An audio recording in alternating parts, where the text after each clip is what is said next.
Sudeep and the New Jersey DSA for inviting me to talk. I hope I'm speaking on what you would like me to speak on, which is a fairly theoretical discussion around social reproduction theory. So just to warn you at the outset. But I'll launch right into it, and I look forward to the discussion afterwards. So the trade-off between life and capital has never been clearer than now, at least during my lifetime, during this global pandemic. And I say that not primarily because governments moved to shut down the economy to save lives, but because they did not and could not, in fact, commit to a full and proper shutdown of the economy. And that's because the government's job, the state's job, is to support, in the end, is to support and strengthen the capitalist economy, whose priority is making profits or making value, making capital, not life making. So, and profit making comes and can only come at the cost of life making in capitalism. Capitalism's disregard for human life is not absolute, as I'll talk about in a minute too. It's in fact utterly dependent. Capital is utterly dependent upon having living human beings and their labor power that's attached to them. But capital does not need, nor can it tolerate, life as an end in itself. And rather than promoting the flourishing of life, which is usually what we hear, you know, kind of the people talk about how capitalism is all about freedom and you know, the flourishing of human life. But rather than promoting the flourishing of human life, the capitalist system depends upon degrading people's lives, and some people's lives more than others. And that's a really, really important point. So this, and you won't need much reminding of this, but I'll go through it just as to make my point, I guess. This was clearly crystal clear as the pandemic set in that point. Those workers who are deemed essential were expected to gamble with their own health and well-being, and many, many of them lost that bet. 2,900 US healthcare workers died last year due to COVID. 65% of those were racialized workers. 1/3 of them died because they lacked proper PPE, and hundreds of thousands of more were exposed and sickened by COVID. 80,000 of the UFCW's 1.3 million members who were also essential workers in retail, food, meat processing, meat packing, agriculture, et cetera, have contracted or been exposed to COVID. And then there are, of course, those workers who were forced to or able to stay home, but they also compromised their lives as the stresses in their lives intensified with the demands of parenting and educating, piled on top of either being wageless at home or having to work from home. Meanwhile, the health and well-being of, quote, non-workers or, quote, surplus populations, the people who, you know, populate our prisons and who are in migrant detention camps, and in nursing homes was just criminally neglected during this past year, as was the health and safety of women, children, transgendered, and queer folk who suffered from being isolated with hostile or violent family members. So, and now as the states are more fully reopening, despite more aggressive virus variants and incomplete vaccine rollout, economic well-being is once again being prioritized over the well-being of working class people. So the trade-off between life-making and economic growth or profit-making is pretty clear to us, I think, today, but it needs explaining still. And that is precisely what social reproduction theory, or SRT, as I may refer to it in the rest of the talk, unearths and explains. And it argues that that trade-off between life and profit-making is not simply driven by recalcitrant governments or nasty people like Trump in power, but by the very nature of the capitalist system. So drawing on Lisa Vogel's theoretical innovations, and I'm going to talk a lot about Vogel in this talk, so her book, Marxism and the Oppression of Women Toward a Unitary Theory, came out in 1983. So drawing on this 1983 work of Lisa Vogel's, SRT argues that capitalist value creation depends upon much more than the exploitation of wage labor who do value productive work. It also depends upon another form of labor, unwaged and low-waged social reproductive labor. So grasping the contradictory dynamic between those two forms of labor, between life-making and value-making, is critical if we not only want to defeat capitalism, but to also to understand that we can only defeat capitalism by centering the fight against oppression in our class struggle. And I'll try to unpack that big statement in the rest of the talk by taking you through how Vogel innovates on Marxism and how that innovation distinguishes her analysis from the dominant socialist feminist analyses that have, you know, those analyses that have dominated the left, I guess, for the last 150 years on the woman question, so-called woman question. And then I'll just conclude with some comments about how SRT develops Vogel's insights further to argue for why socialists need to support and center anti-oppression movements in their class politics.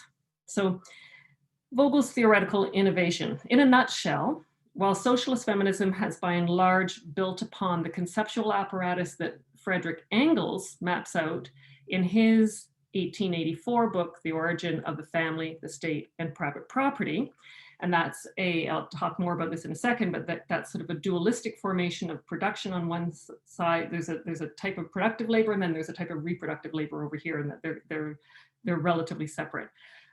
So most of socialist feminism built upon that conceptual apparatus. Vogel instead builds upon, she extends and elaborates Marx's Capital, which came out in 1867. Volume 1. She identifies absences and undeveloped ideas in Marx's Capital and adapts his historical materialist methodology to understand the nature of women's oppression in capitalist society. So the central critique of capital, as most of you will know, is that the system of production is organized not to meet, the capitalist system of production is organized not to meet human needs, but to relentlessly and obsessively produce capital or capitalistic value. And Marx says there's a key premise upon which this system is built. It's built upon human labor power, that human labor power is what kickstarts capitalism. But human labor power is also a commodity. We sell our labor to the capitalist, our labor power. We sell our labor power to the capitalist for a wage. And so the price of our commodity labor power is our wage. But Marx says it's special, it's different from other sorts of commodities that are produced in capitalism. He says it's different precisely because it's attached to living human beings. And as such, it can't be produced in a capitalistic way. It cannot be produced within the capitalist mode of production itself, or at least fully produced that way. So one consequence of this is that it's bought and sold at prices that are determined differently than other commodities. So the price of our labor power, our wage, is determined in relation to the average costs of reproducing the worker to whom that labor power is attached. And that is, our wages are set in general by the costs of subsistence, the food, shelter, and clothing that we need to live, as well as the cost of whatever socio-cultural goods that have been set by the standard of living in a given place and time. So whatever the cost of health and education and skills that we need or whatever to be the workers that capital needs us to be. And so it's the costs of those means of subsistence and that tell us what, or that ultimately determine, I guess, the wage at which the price of our labor power. This differs from regular commodities like flour, toothpaste, cell phones, or cars, where the price is established in relation to the socially average labor time required to reproduce them. And you can only establish that price once they've been exchanged on the market. And I will not go into sort of that in detail, but Marx argues that it is the market exchange itself, the fact that these items are being produced for the market, that allows them to have a price. That helps us understand where that price comes from, I guess. So, and here, as again, you'll probably be aware, the constant innovations in the socially average labor time it takes to produce any given market there's always an innovation in that. It tends to fall due to market competition. That exerts a kind of economic logic of efficiency on the production of those commodities, and an economic logic that conditions how those commodities are produced, what price they sell at, and thus how much profit a capitalist can be accrued from that. So unlike the reproduction of labor power, the production of regular commodities is then subject to the workings of what Marx calls the capitalist law of value. So just to make a couple observations. So Marx goes some ways in talking about the production of labor power. And it's a provocative discussion because he calls it a special commodity. It provides, and he ends up sort of providing a certain framework for understanding the production of labor power in relation to capital, while at the same time leaving a lot unsaid. That is, for Marx, labor power is the commodity capitalism needs to kickstart and maintain the system of profit making. And in this sense, it is internal to the wage labor capitalist system, right? It's part of that value production process. But because it's not produced like other commodities within the profit-making system, it is in important ways also external to that wage labor capital relation. So it's both internal to direct capitalist production, and it's external to direct capitalist production. It's necessary, but it's not produced within that system. Sorry, I've lost my place here. And because it's not produced within that system, it's not subject to not always subject to the direct domination or control of the capitalist logic to the law of value. Marx doesn't extend this provocation. That's all he says about it. He does not theorize how this essential life-making work is organized, socially organized, but instead, he largely attributes it to a naturalized gender division of labor, right? It's just not what he's going to talk about in Capital. Nor does he theorize how this internal-external organization of social reproduction affects the production of capitalist commodities and capitalist value. Rather, his focus is in Capital, and in much of his work, is squarely on the valorization process once labor power has been set in motion, and how that is reproduced. So he just presumes labor power, doesn't really explain it. As for women's oppression, he condemns the inequality of men and women in the workforce, but he sees this as a moral problem, not a political economic problem. And capitalism, capitalists, he proposes, absorb cheap labor regardless of gender. So he sees capitalism as kind of an equalizing system as well. So the socialist feminist tradition then, however, doesn't generally take off from Marx's comments, however, and it begins really with Engels in Origin, who decides that he will actually start to investigate the social reproduction of labor. And he does so by drawing attention to the division between these two realms of production, one of commodities and one of the reproduction of human beings. And making the point, quite useful point, that both are necessary for the total reproduction of society. And I'll just quote his parts of his famous quote that has been so influential from the Origin. He says, according to the materialistic conception, the determining factor in history is, in the final instance, the production and reproduction of the immediate essentials of life. So basically production of these and reproduction are what determine our history in many ways. So on the one side, the production of the means of existence, of articles of food and clothing, dwellings, and the tools necessary for that production.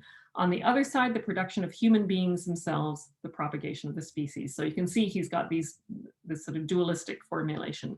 Production and reproduction are understood as distinct forms of activity. Gender inequality results in Engels' treatment of this from unfair treatment at home, and class inequality results from exploitation in waged work. They're two separate systems. Capitalist wage work itself, he agrees with Marx, is equalizing. So these spheres are related, production and reproduction, as he goes on to argue, but in a very unilateral way. The mode of the economic production affects and determines the modes of familial reproduction. So what happens with the emergence of capitalism, he argues, you get a separation and privatization of reproduction because of what capitalism needs. But then the problem is that this isolates and devalues the work that's being done in the reproductive sphere. So this dualistic formulation, you can see, kind of leads to a sort of reductionist, class reductionist, economic reductionist formulation. If you get rid of capital, you can get rid of gender oppression, because capitalism, it's because of capitalism that all this has happened. And to get rid of capital, he goes on to argue, you need a strong, united working class. So housewives must become waged workers, where they can join the fight against capital to make the class stronger on the shop floor. So this dualism, reductionism becomes kind of the dominant framework of the socialist feminist tradition to follow, influencing those even in the 1960s and 70s who are the modern founders of the alternative framework of social reproduction feminism. So it's a very, very powerful framework. And I'm not going to go into, the article, if you read the introduction that David and I wrote to Vogel's book, there's a little bit more in there about what goes on in the 60s and 70s. I'm not going to talk about that too much here. And I also talk about it in a book that I wrote called Women in Work that I'll plug as well right now. But instead, I'm going to jump to how Vogel breaks with that dualist framework. So Lisa Vogel comes out in 1983 with this, with her book. It's published at a very inauspicious time, 4 years after Heidi Hartman has written an article in Capital and Class, which gets reprinted again in 1981. But as that basically sounds the death knell for socialist feminism, because it's arguing that it's impossible to have a real unitary theory, a theory that isn't reductionist, essentially. But still sees women's oppression as but still explains how women's oppression is part and parcel of capitalism. So Vogel has a response to that, but it gets ignored because at the same time, there's just a turn away from materialist explanations as a whole. But Vogel's book has been revived in this past decade following the heels of the 2008 Great Recession, which coincides with a return more generally to materialist explanations of oppression, often taking their lead from Black feminism's insistence on that material life actually matters. And also more recently sort of getting another boost, I think, from a lot of the women-led resistance that we've seen in the women's strikes and the abortion struggles, et cetera, around the world since 2016. So all this has inspired a search for an explanation of capitalism that can account for oppression in general, not just women's oppression, as well as exploitation. So Vogel's starting point differs from most preceding socialist feminist analyses. Rather than beginning from two systems of production and trying to explain women's oppression within the terms of that reproductive place on its own, the housework or the family, she starts with capitalism as a whole and pursues the question that Marx drops. She asks, how does labor power get produced? And more specifically, how do gendered social relations enable capitalists to secure the labor power they require for value production? In other words, how do gender relations and women's oppression constitute what Iris Young has called a core element of capitalist production, not of social reproductive production, but of capitalist production. So whereas others in the 60s and 70s, through the domestic labor debate, which some of you may be familiar with, had applied Marx's Marxian concepts to housework, debating whether or not that work created value, asking who profits from women's oppression, comparing women to the proletariat and men to the ruling class, all sorts of different formulations were circulating then. Vogel doesn't just try to take Marx's concepts and put them and apply them to the reproductive sphere. Instead, she applies Marx's historical materialist methodology and focuses instead on the social relations that govern the overall production of wealth. She begins from the observation that the process of capitalist accumulation requires human labor power, but does not produce it itself. Rather, responsibility for caring, feeding, sheltering, and more fall on individuals and on individual households. However, the forms and relations of reproduction that have evolved in capitalist societies, specifically the fact that care work is structured around the regulation of women's bodies and labor, are not randomly organized or detached from the capitalist logics, even if they are not directly beholden to them either. They are both. They're inside and outside the capitalist logic of reproduction. So they are infused with capitalist logic, the relations of reproduction, because the dispossession of people from the means of subsistence, that's the very premise of capitalism, the fact that we are non-property owners who must work for a wage, means that workers have to rely on their wages for their reproduction, to buy our housing, our food, our clothing. And the exception to that is that there is also state government responsibility for surplus populations, prisoners, orphanages, migrant camps, et cetera, and also state involvement in social provisioning, education and welfare and healthcare, et cetera. And I'll talk a little bit more, I will talk more about that in a minute. But in either case, whether you're relying for your reproduction on the state or relying for it on your wages, this is, I think, Vogel's key kind of insight, is that there's a systemic tendency in capitalism to reduce wages and taxes that the state relies on, upon which workers' life-making and activities or life-making labors depend. So that contradiction, which is an unresolvable tension at the very, very heart of capitalism, is its tendency to undermine or inadequately resource the processes that produce the life or the labor power upon which capitalist accumulation depends. It needs it, but it doesn't want to give it to it. It doesn't want to provide for it. It needs life, but it doesn't want to make life. And this is a contradiction that sets a stage in which oppressive relations between men and women, and I would add and racial and other social oppressions, can flourish, evolve, and get reinforced. So at the same time, so there's that contradiction. Capitals has to kind of resolve. At the same time, though, the forms and relations of social reproduction are not always tightly tethered to capitalist logics, precisely because the production of labor power happens outside of capital's direct control.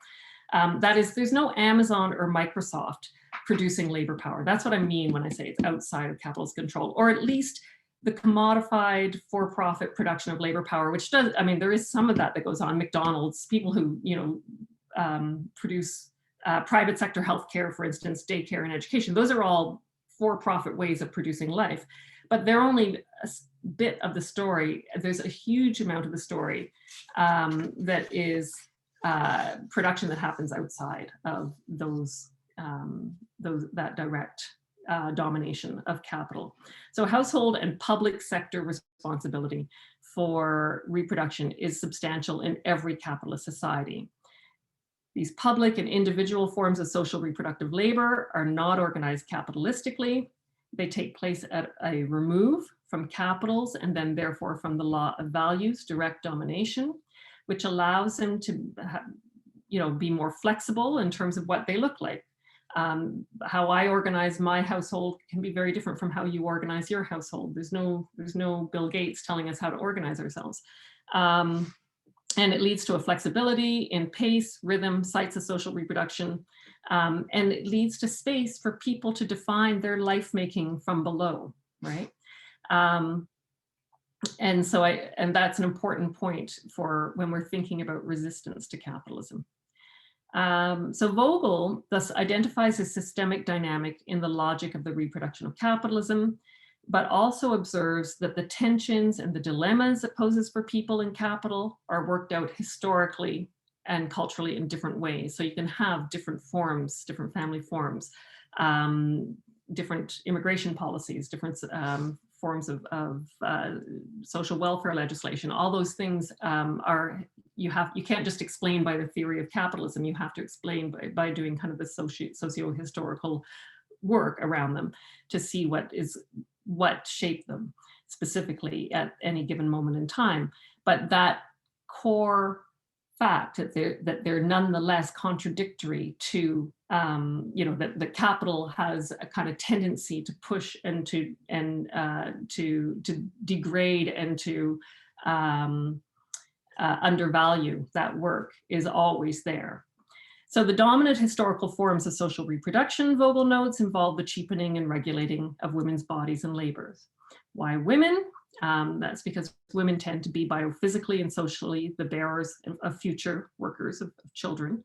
And they're unwaged, and I'll add low wage, she doesn't really talk that much about it, domestic labor and care work keeps capital supplied with workers at a very little cost, helping to resolve the contradiction that she's identified in capital's favor.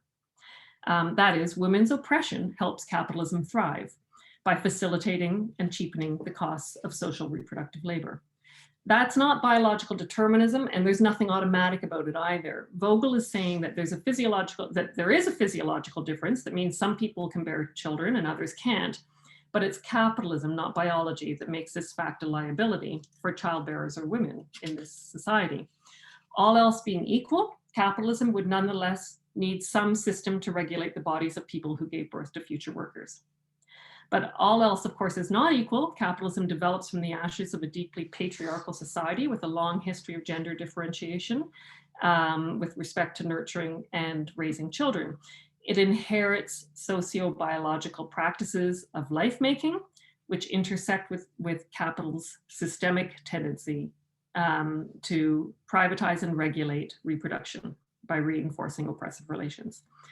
So we know that the oppression of women, for instance, is not automatic because ruling classes must actively enforce patriarchal relations through forms of violence.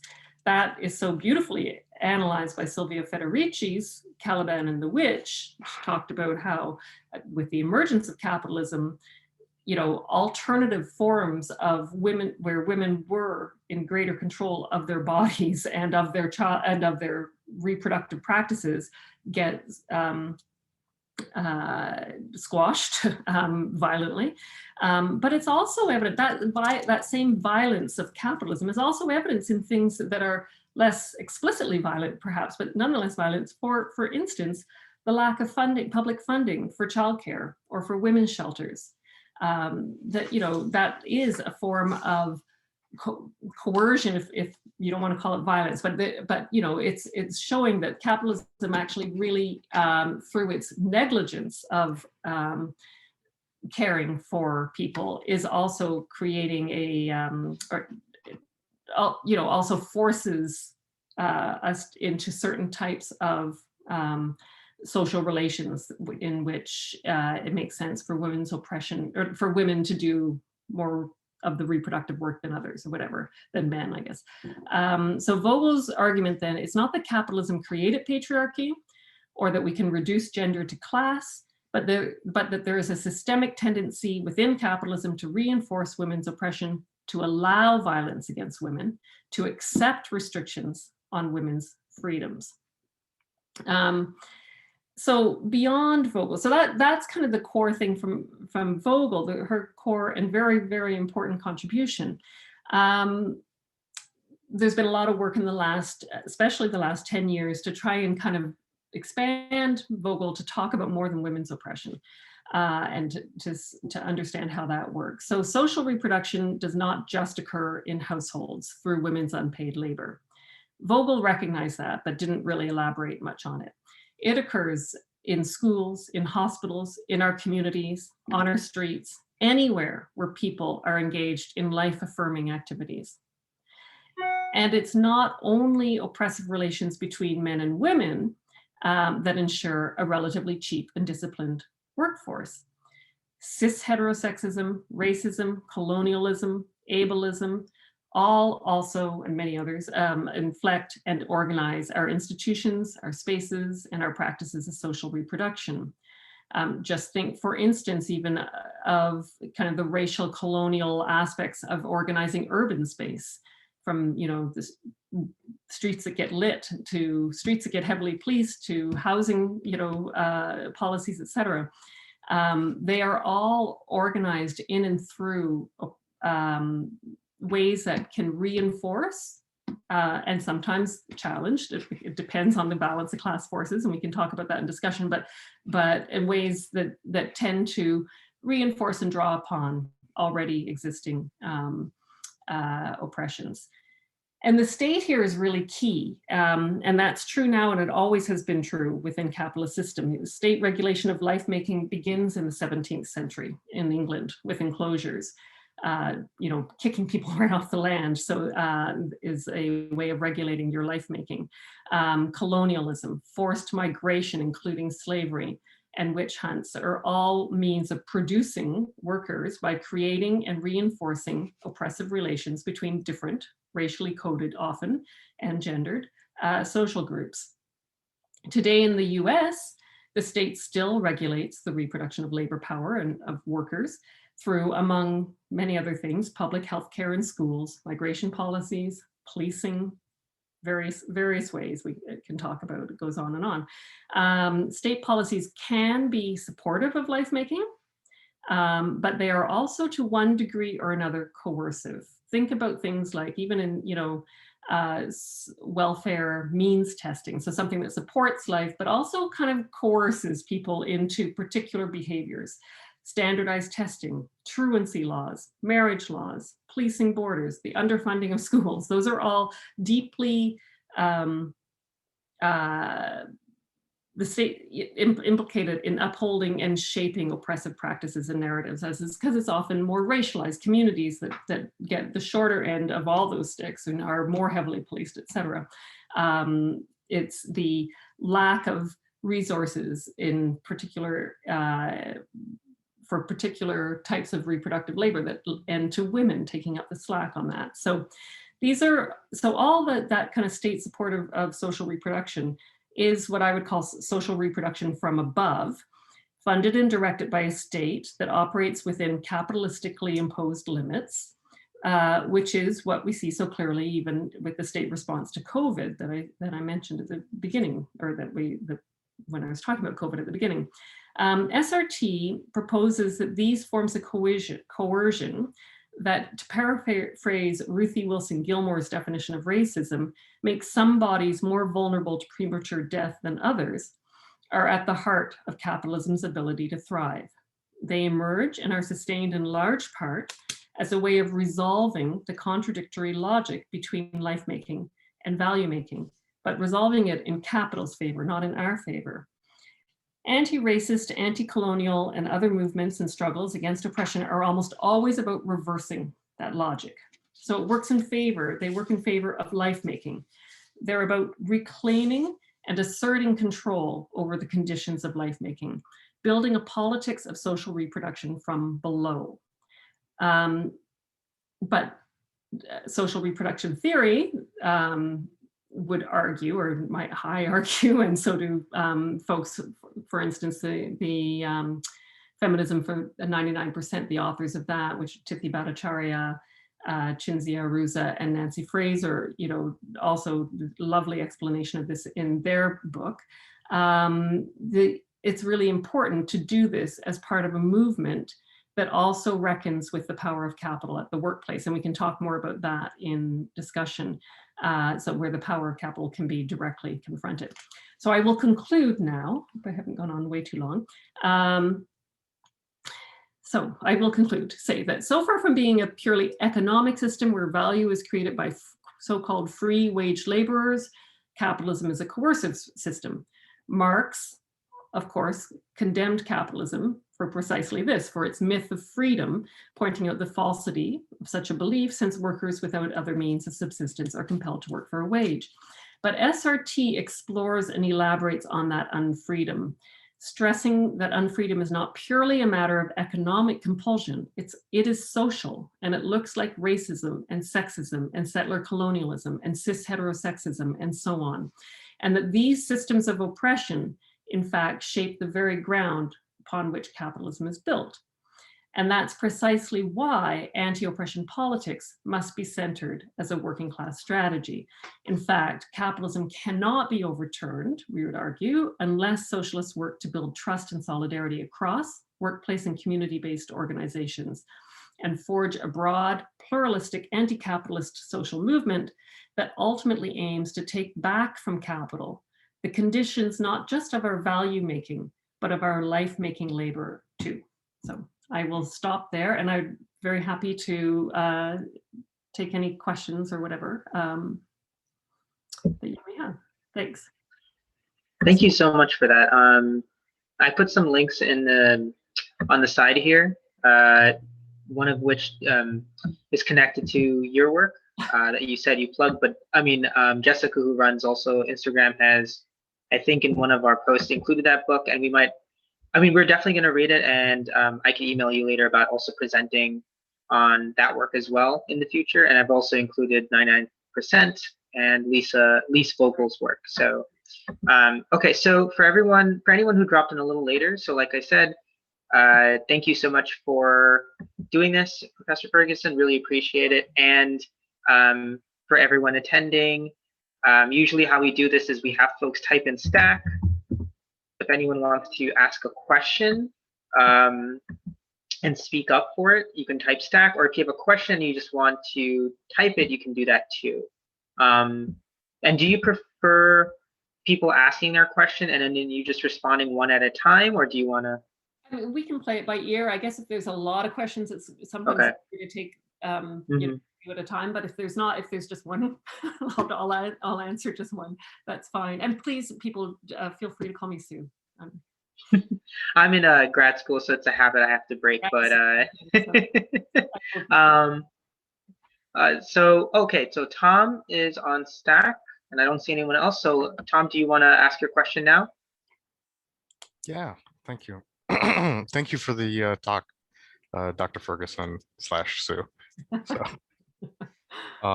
yeah, it's a hard habit to not say doctor. So a big part of this sort of white supremacist patriarchy is the cultural hegemony that it possesses across the world through the media hegemony and and cultural hegemony and overall. And so to break that, we have to start creating media that counters that narrative, I think, would probably, because you just have to create a big enough network on its own. And how do you think we can move toward that? So I think absolutely, I have no hesitation in saying that, yes, we need more media to break that narrative. And I think it's, you know, I think the best media comes from organizations, people who are involved in struggle, because they're identifying what the real issues are that they're trying to sort through themselves, and, you know, answer to people who are maybe want to get involved with their struggle but can't quite figure out how you know, have certain reservations about X, Y, or Z. So I think it, you know, to have a media that's grounded in real people's struggle is the first thing that you want to focus on, not just something that kind of is media for the sake of media, I guess, is what I'm trying to say, right? So it's not, you can flood the internet and nobody will know, right? Unless you've got a means through which, unless you've got a community around which you can actually use to develop real ties with people, to help organize people. I mean, I think that's the type of media we really, really need. But you know, in many ways too, media is part of our shaping of our lives, right? In the same way, it's part of the countering hegemonic ideas, or consolidating them more. But, you know, we're not going to be able to flood out the mainstream media on our own. I think the mainstream media is a funny thing, because I think it can sometimes be like all these things,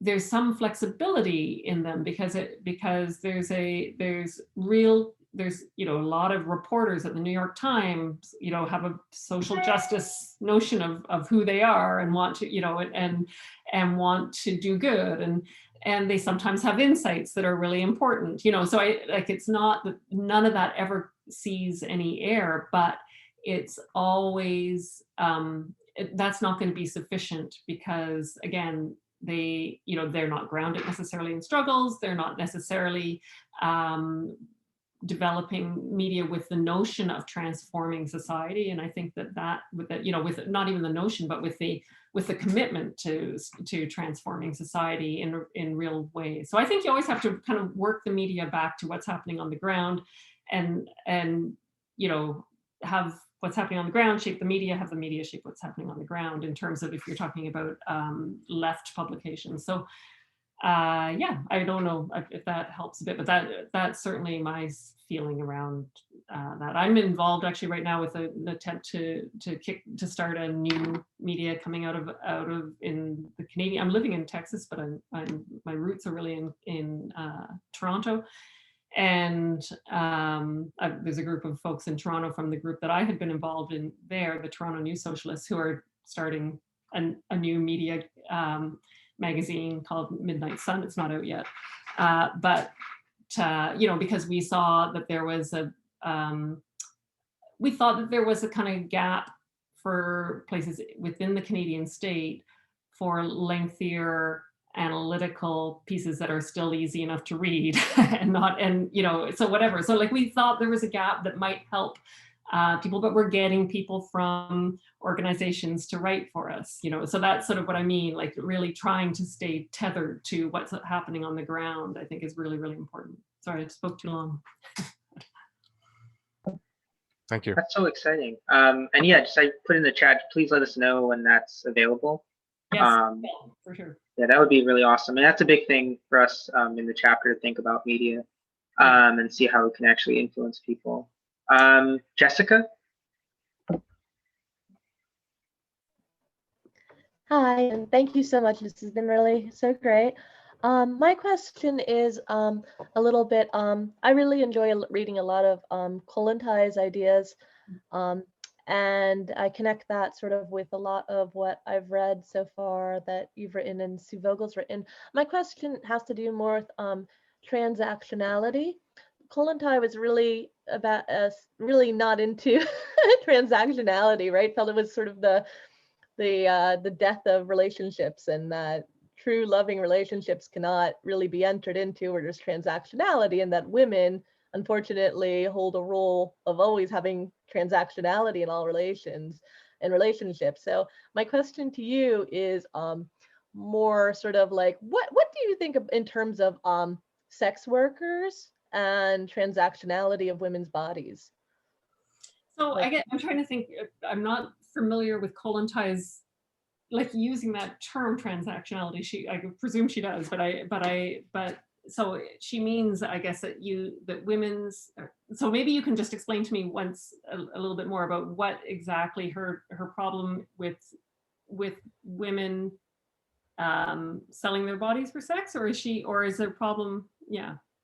Right. Yeah. Okay. Or using, yeah. Okay. Go ahead. That's okay. Right. So yes. All right. So that's, I think I don't have a problem with it. But I think I think that we all sell our bodies for wage labor. Like so I don't think that's there's a particular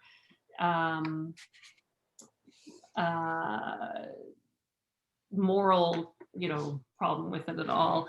I do think so. Kollontaj and her kind of celebration of free love, I guess, is the sort of would be what she would counter to that. I'm not as familiar with Kollontaj as you clearly are. I've read bits of her, so yeah, but I think that that's admirable, but I also think that it doesn't necessarily take into account the fact that we live in a society that is very, very constraining, and that there are reasons, lots of reasons why, you know, a more kind of polyamorous, I don't know if that but or open, non-contractual loving relationships would be very, very difficult to sustain. And I don't think it's a place where you start to change society. That's maybe the biggest difference, I would think, is that I think it's like all these things, you know, it's sort of a little bit, I guess, along the lines of, you know, do you set up cooperatives or any like other ways of living inside capitalism that will change, you know, to be transformative. And I don't have a problem with people doing that. If they're able to do that, that's wonderful and great. But I don't think it's very realistic for the vast majority of people, and who are living, you know, often hand to foot, you know, and it's not that their concerns often are more about just surviving. And and it's not that the two have to be pulled off against each other, but I do think that it's, you know, changes in our individual lifestyles are, perhaps it's not realistic to expect that to be a widespread, viable political movement. Does that make sense to you? Yeah, I guess I was connecting it to sort of to the construction, right, of the family and how that feeds capitalism, right? Like the traditional family structure is certainly an important part. It reinforces the roles you were talking about. Absolutely, it does. Yeah. So go ahead. Sorry. No, I'm sorry.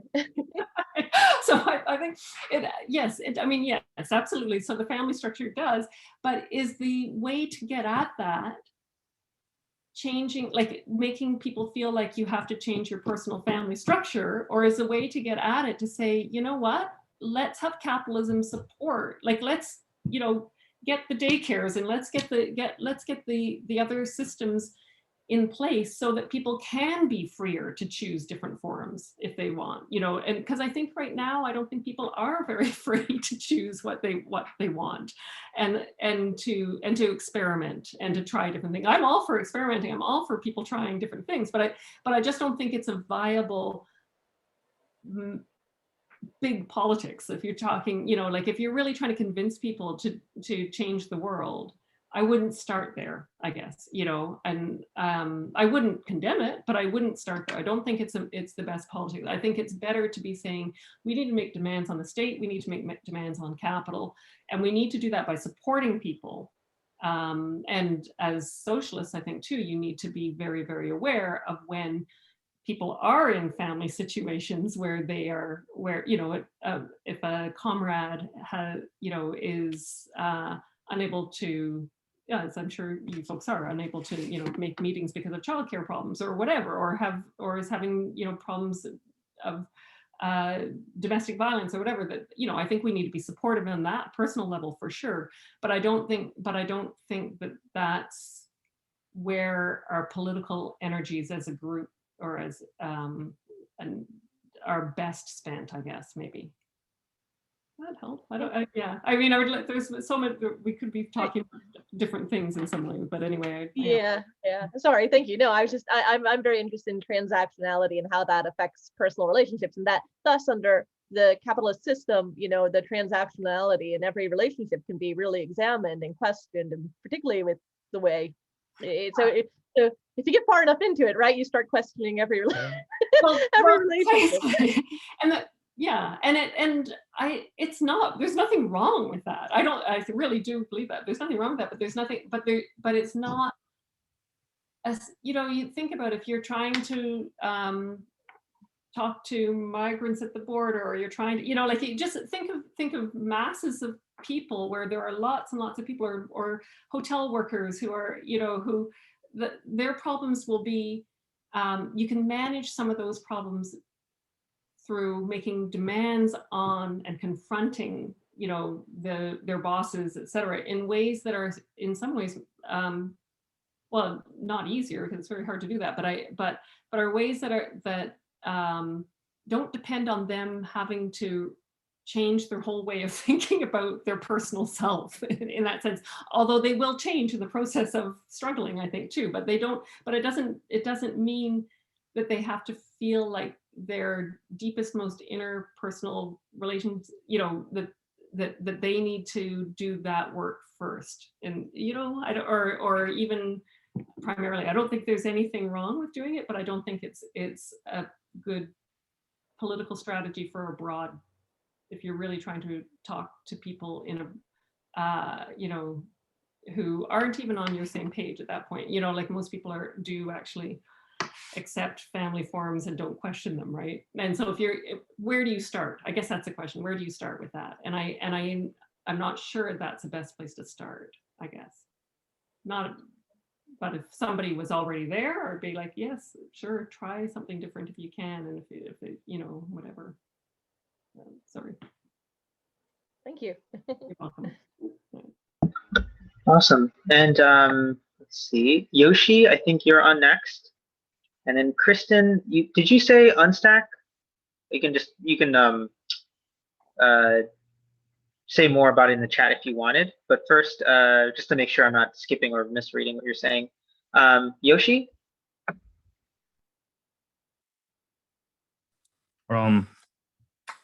Sorry, like my question might be a little bit malformed, and if it's possible, like, can I have the next person go first so that I like type it out and then I can ask the question in a more proper way? All right, that's fair. Okay, so I guess also for Kristen, same deal. Both of you, if you don't mind typing it out. I think I saw Tom, but Chris hasn't gone yet. So Chris can go next, and then Tom right after Chris. And for Yoshi and Kristen, please feel free to type in the chat. I just wanted to respond on the, or like think about the, or thank you so much, about the political energies. And like, so when we talk to workers or something like that, they want to fight for better wages or better benefits. We talk to tenants, you have better property management. But I'm just like, why aren't we like saying like, talk to bosses like, give us all your property and equipment, or talk to landlords and say, give us your houses. Yeah, sure. I mean, I think one of the connections that can be made in terms of working with waged workers is, why do people want better wages, right? They want those wages to improve the quality of their lives for their life making, right? And so there's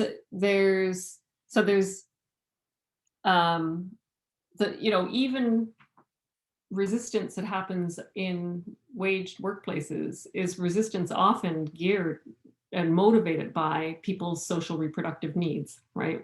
And so I mean, I think you can, in terms of confronting bosses and asking and pushing for more than just wages and pushing for housing, pushing for whatever, is fine. But I mean, you always have to enter where people are already in struggle, right? Like you can't, it's so, I think, problematic, and it's a bit of a legacy of the far left, I think, to be who try to relate to people in struggle by saying this is what you should be doing.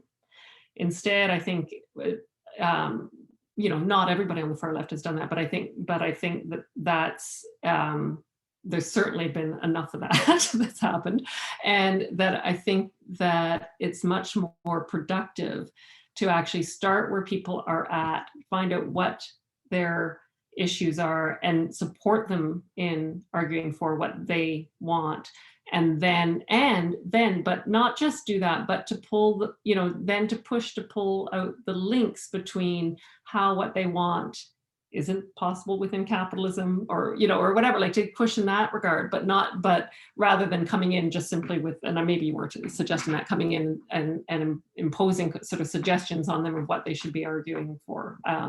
But ultimately, we want, why couldn't people argue for capitals to support their housing better. I mean, after all, it's their lives, you know, their life making that supports capital. So I think in theory, that's right. I actually have a question of my own real quick. You mentioned, so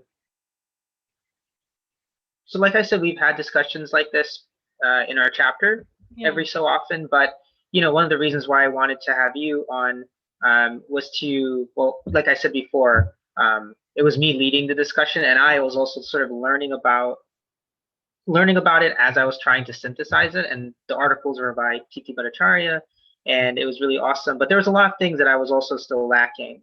I don't know if it's like just me, but I was just wondering, do you see, and this is very like intra-left conversations, but do you see SRT being more, I guess, popularized among the left now, maybe, than before? Because again, this is maybe my ignorance, but I mean, it's always in the back of your head how race intersects with capital, how gender might, but for me, it is fairly new to like find this concept and be like, oh, okay. And I don't know if that's something you've seen change over the time of your scholarship, like more interest. And then second to that, do you think broadly are people making connections with, because you know, the whole dynamic of essential work, you know, the thing that you mentioned in the intro of like how this exists beyond just, you know, in the home, life affirming. Do you feel like people just so like twofold, do you feel people in the left are making these connections more often now? And also just broadly, people who aren't necessarily in our circles, do you see maybe some evidence of discourse among certain folks, workers included, who are maybe seeing some of these connections too since COVID? Right. So yeah, I think on the left, totally. Like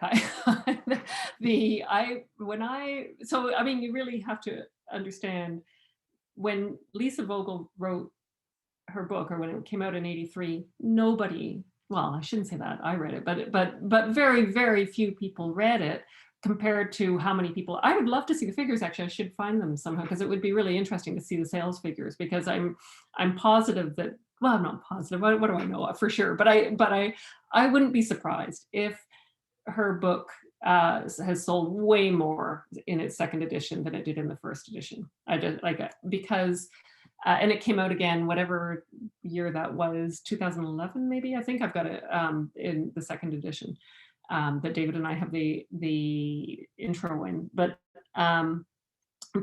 so, and I think that, and I wrote an article back, it was published in 1999 on social reproduction theory, and nobody paid too much attention to it at the time. And then after 2007, 2008, I had lots of people emailing me, they had read it, blah, blah, like, you know, it was, so for sure, more and more people are thinking about social reproduction theory. I've learned, like, I've come to understand better too. It's always difficult to articulate theory, period, I think, but I've become better at doing it. I still struggle, but I think, you know, there's been a lot more interaction, way more talk about it. And, you know, the massive women's strikes in Spain, in Argentina, in Poland, all, you know, are self-consciously, and in England, they had big sex worker strikes in England in the last couple of years, all very self-consciously engaging with social reproduction theory. That was never happened on such a wide scale movement, you know, before. Part of the problem was that in this, and this is in my book actually, in the 70s and 60s and 70s, too much of it was too focused, social reproduction theory was too focused on housework, unpaid housework, which of course not all women do to begin with, but also it's a very middle class concept, right? That, you know, it's only middle class women could afford to be the unpaid house workers. And, you know, as Angela Davis rightly critiqued social reproduction feminism at the time, she said, you know, hey, well, you know, just to go one step back, one kind of arm of social reproduction feminism is the Wages for Housework campaign, which was a fabulous campaign, came out of Italy, England, and I want to say New York. Anyway, that just it was this international campaign. And it argued that women should be paid for housework because that way we could show everybody how capitalism can't support the social reproduction of people. That that capitalism needs unpaid labor, but it was problematic because it presumed that although it was like a really provocative and in many ways really neat kind of campaign and did very well in lots of places, it also crashed because it presumed, for one reason, because it presumed that women were unitedly, that what was oppressing women was their housework, but that wasn't necessarily true. And Angela Davis, as I say, critiqued it as saying, well, first of all, households have been incredibly empowering places for lots of Black women who were so disempowered in the public sphere, and that from slavery onward, the home has been a very important place for Black women. So you can't just assume that it's a place and that their relationship with their men and home is more complicated than simply saying they're being oppressed because they're housewives. And secondly, Black women have always been paid for housework since the end of slavery, and so because they do the domestic labor of middle-class women. And so this is that's not a viable project. And but that was, so a lot of the 70s social reproduction theory stuff was mired in sort of, again, this kind of complicated, it wasn't quite as clearly articulated as it is now. It's more clearly articulated now, and there's a broader sense of what social reproduction is. So that's been so important, I think, in making it kind of a viable thing that people want to talk about now. And yes, sorry, I'm going on too long again. In terms of essential workers, I think people who are not politically engaged necessarily are more likely now after COVID to see that, if they're not thinking about capital, they're probably thinking about the state at least, and why the state didn't support people better, and lots of people are so upset about the school closures, which is a tricky matter because you don't want to open up things that are schools that are unsafe, but the amount of labor and work that's put on working class and middle class families is incredible, really, when you think about it. And so I think they're like, well, why can't the societies that has so much wealth solve this problem for us? And what is, where are the resources? Why isn't it and yeah, all the essential workers who are, people who are saving lives are being killed because they're not being adequately resourced at work and stuff too. So I think I just think there's a higher understanding of that right now. I don't know how long it'll last. I don't know, I don't, as things normalize again, I don't know. So that's my answer. Great, and I know you have to head out in a short time. Would 2 questions be all right for you? Because I know I see Kristen and okay. Yep. So let me go with Kristen's comment/question. I'll just read out loud. Disability and care work, transactional relationships, ableist tendency to discourage family units when disability is a factor in a relationship to the point of questioning custodial privileges around self, children, married partners, discouraging of marital rights for interabled couples grounded in social welfare and healthcare legislation. This spurs a high percentage of disabled community to engage in various relationships in more quote-unquote radical ways. Also, societal perceptions on what is considered normalcy, ableism, women's work as domestic nurturers encourage non-standard and often transactional relationships to be prominent. Example, physical assistance with SSE, sexual activities for someone who's physically disabled, access to sex due to lack of lack of access to traditional nuclear family relationships. Yeah, so that, I mean, I'm not sure I'm picking up, this is just interesting set of observations, but I don't know if this was part, Kristen, of your point here, but what I'm thinking when I read this is you're right that right now the default, if you can't organize for, I mean, it's the same, I guess, with daycare or whatever too, but if you can't organize to make your own life in the hegemonically normal way of making your own life because of disability, you end up often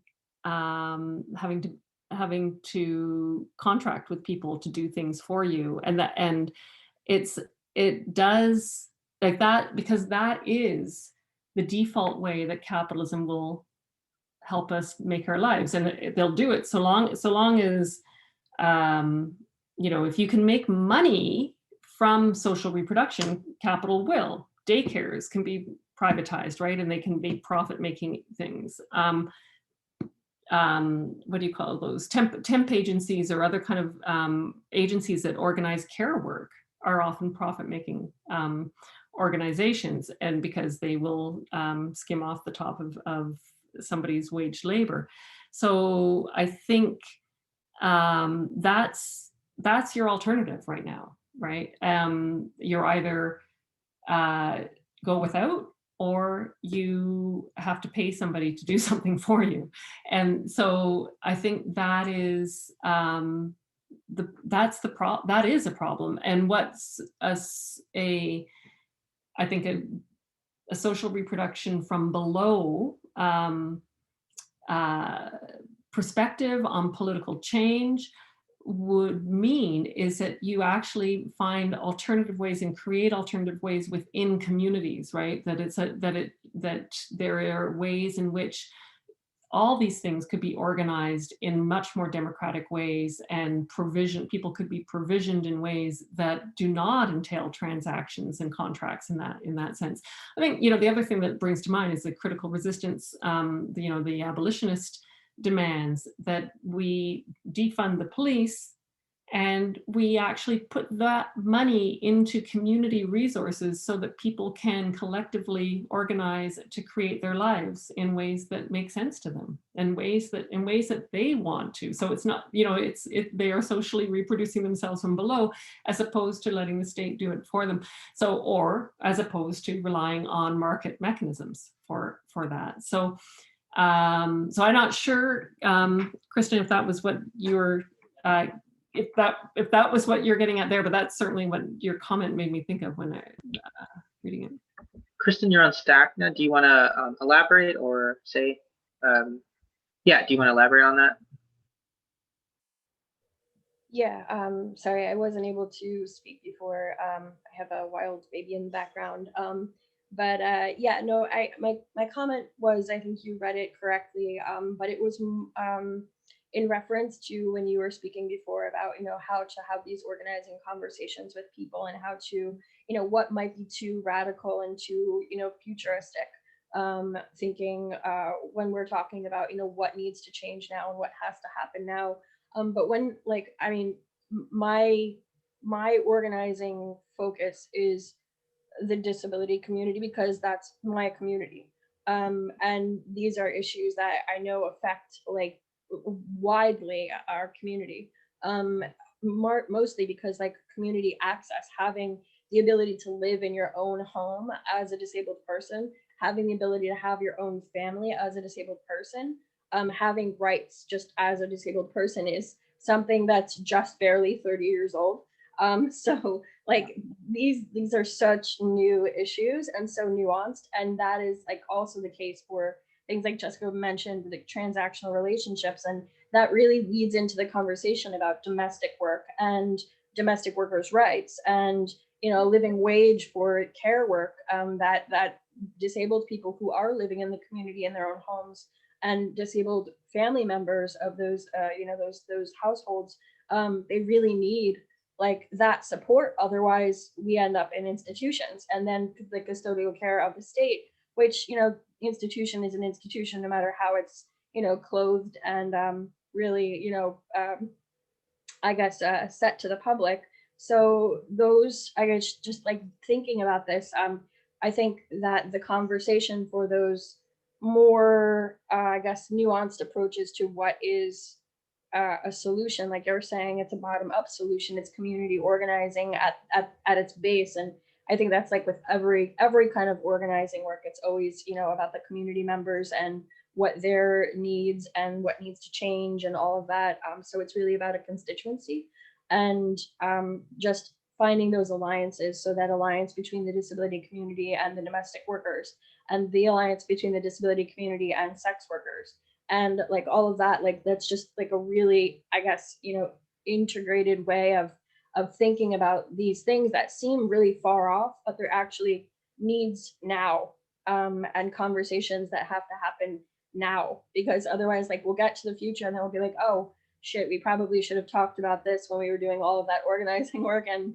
base building. And, you know, it's very important for, you know, I guess laying the groundwork for an egalitarian society.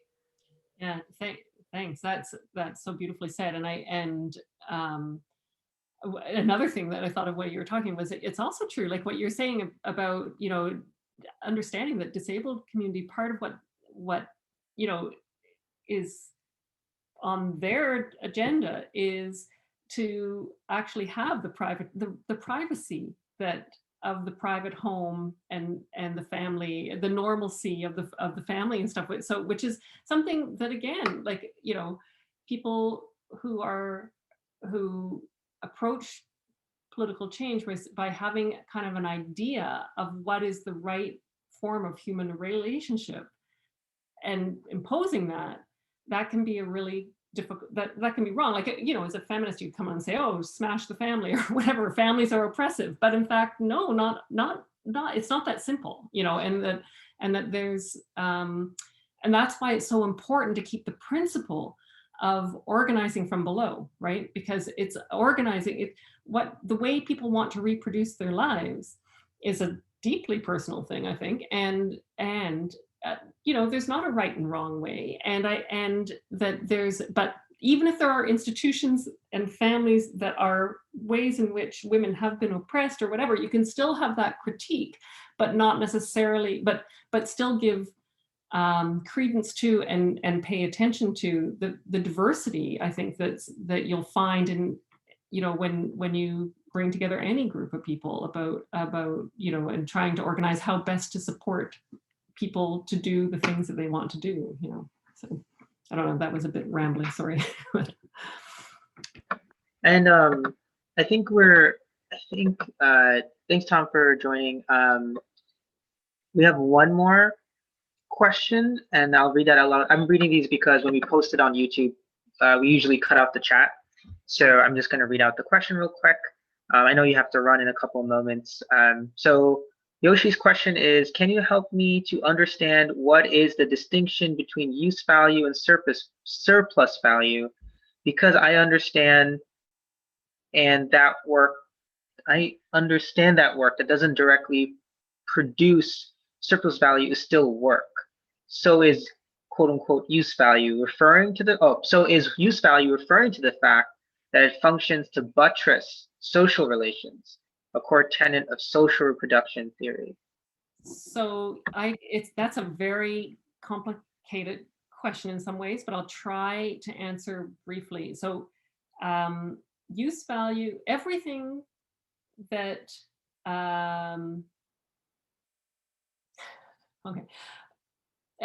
all commodities that we buy, toothpaste, flour, cars, whatever, have use values, that even though they've been produced also to produce surplus value, to produce capitalist value. Marx's kind of insight is that the commodity itself has a dualistic nature. It is both a use value and has an exchange value, has you know, will create value for the capitalist. And the surplus value is the amount of profit. Just to say that briefly, there's that the capitalist can can take home. So there's value and there's surplus value, and the surplus value is simply that portion of value that's been created that the capitalist hasn't had to spend to produce the product. Okay, so that's the distinction between them. But what Marx says is what happens in capitalistic production of producing cars, for instance, is that because it gets organized according to the dictates of what will produce the most surplus value, right? So the way in which the work is physically organized has everything to do with what's going to give the capitalist more surplus value, what's going to produce more surplus value. Social reproductive labor, now, this is social reproductive labor that's not commodified, so not McDonald's, the people who are serving meals, which is the social reproductive function or whatever, but they're doing it for profit too. But social reproductive labor that's not commodified, so either by the state or individuals at home, they don't produce value. They produce people, they produce life, and that, so yes, in that sense, the use value of whatever gets produced, the meal I make for my kid, the whatever, whatever we do, the clothes I wash, all that is all to do about creating a use value for somebody else, and it's for their immediate consumption. It's not going to be sold. The thing I make is not going to be sold. I'm going to make it, I'm going to feed my child, they're going to consume it, and that's the end of the story. It has its use value. And that's what life is about. Creating life is about, creating those things that sustain us in life. And so, and it can be, a use value can be also pleasure and fun or whatever. Like those are, I'm going to make a joke and I'm creating that. There's some use value in that because I'm making you laugh, and that's a useful thing to you. So it can be a very wide thing. Use values don't have to be like concrete necessarily, but most of them are, whatever. So, but the point is that there's no, in the production of those use values, there's some